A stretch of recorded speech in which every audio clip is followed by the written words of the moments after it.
ពុកម៉ែបងប្អូនអរទីគោរពអានបាទថ្ងៃនេះខ្ញុំមកជួបបងស្រីបាទដែលគាត់ពិការភ្នែកហើយមានកូន2នាក់បាទហើយប្តីគាត់រស់ស៊ីបេះស្វាយចន្ទទីបាទដងបានជា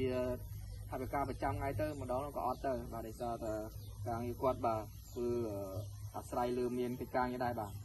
អរគុណមែនតើថ្ងៃនេះខ្ញុំបាននាំយកនៃផ្ទាំងសូឡា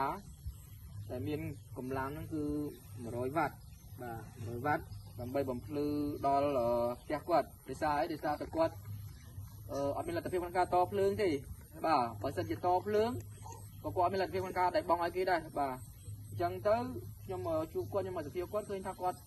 លំបាកហើយអត់មានថាវិការអីតភ្លើងខ្ញុំក៏បានសម្រេចចិត្តក្នុងការតំណាក់តំណងជាមួយនឹងបងស្រីស្រីអូនសុកបាទដែលគាត់បានជួយពីគ្រាប់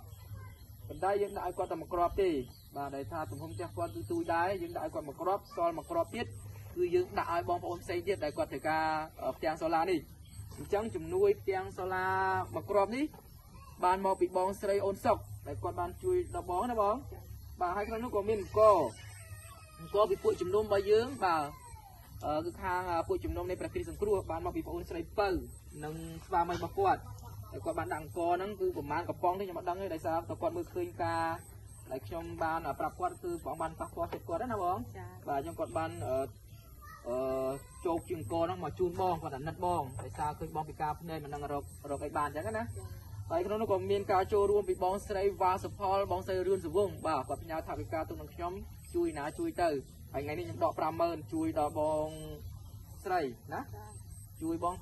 50000 ពីជំនួយបងស្រីវ៉ាសុផលបងស្រីរឿនសវងដែលគាត់ទុកថវិកានឹងខ្ញុំឲ្យខ្ញុំឃើញការខ្វះខាតខ្ញុំដក 50000 ជួយដល់បងណាបងណាហើយបងមានអរគុណសម្រាប់បងប្អូនដែលបានចូលរួមជួយចាខ្ញុំអរគុណគ្រូអរគុណទាំងបងស្រីអរគុណអ្នកជួយជាមួយទាំងអស់បាទយុវែងគ្រប់គ្នាបាទ